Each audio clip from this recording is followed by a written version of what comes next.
ഇന്ന് ഞായറാഴ്ച ദിവസമായിട്ട് എല്ലാവരും വീട്ടിൽ നിൽക്കുന്ന ദിവസമാണ്. അപ്പോൾ രാവിലെ തന്നെ അരി അങ്ങ് അടുപ്പത്തിട്ടിട്ടുണ്ട്. അപ്പോൾ ഇന്ന് കുറച്ച് ബീഫ് വെച്ചിട്ടുണ്ടായിരുന്നു.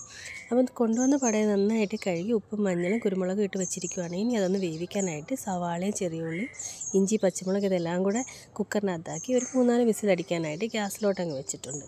അപ്പോൾ ഇന്നലെ ഏട്ടനെ കുറച്ച് ചീനി വാങ്ങിക്കൊണ്ട് വന്നിട്ടുണ്ടായിരുന്നു. അപ്പോൾ ഇതെല്ലാം ഉടനെ അരിയാനായിട്ട് എടുത്തങ്ങോട്ട് വെച്ച് ഇനി കുറച്ച് കറിവേപ്പില എടുക്കണമായിരുന്നേ. അപ്പോൾ നമ്മളിവിടെ കുറച്ച് തൈയൊക്കെ നിൽപ്പുണ്ടായിരുന്നേ. അതിനകത്ത് പോയി കുറച്ച് കറിവേപ്പില എടുത്തുകൊണ്ട് വന്നിട്ടുണ്ടേ. ബീഫിന് വേണ്ടിയുള്ള സവാളയും പച്ചമുളകും എല്ലാം അരിഞ്ഞെടുത്ത് വെച്ചിട്ടുണ്ടേ. ഈ സമയം കൊണ്ടേ അമ്മ ചീനിയെല്ലാം വൃത്തിയാക്കി അരിഞ്ഞെടുത്ത് തരുന്നുണ്ടേ. അപ്പോൾ ഇനിയിപ്പോൾ കറി അങ്ങ് വെക്കാം.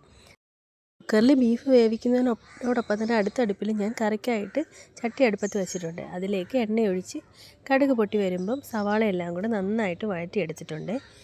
ഇനി ഇതിലേക്ക് മുളക് പൊടി മല്ലിപ്പൊടി മഞ്ഞൾപ്പൊടി ഗരം മസാല കുരുമുളക് പൊടി ഇതെല്ലാം കൂടെ നന്നായിട്ട് മൂപ്പിച്ചെടുക്കുന്നുണ്ട്.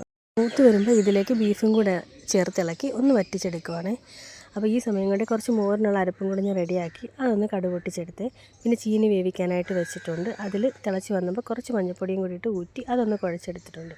അപ്പോൾ ഇന്നത്തെ ഉച്ചയൂണിന് നല്ല അടിപൊളി ചീനി കുഴച്ചതുണ്ട്, ബീഫ് കറിയുണ്ട്, മോര് കറിയുണ്ട്, പിന്നെ കുറച്ച് പപ്പടമോടെ വറുത്തെടുത്തിട്ടുണ്ട്. അപ്പോൾ ഇതെല്ലാം കൂടെ കൂട്ടിയായിരുന്നു ഇന്നത്തെ ഞങ്ങളുടെ ഉച്ചയൂണ്. ഇനി എല്ലാവർക്കും ചോറ് വിളമ്പി കൊടുക്കട്ടെ. അപ്പോൾ നമ്മുടെ വീഡിയോ ഇഷ്ടപ്പെട്ട് കഴിഞ്ഞാൽ നമ്മുടെ ചാനൽ കൂടെ ഒന്ന് സബ്സ്ക്രൈബ് ചെയ്തേക്കണേ.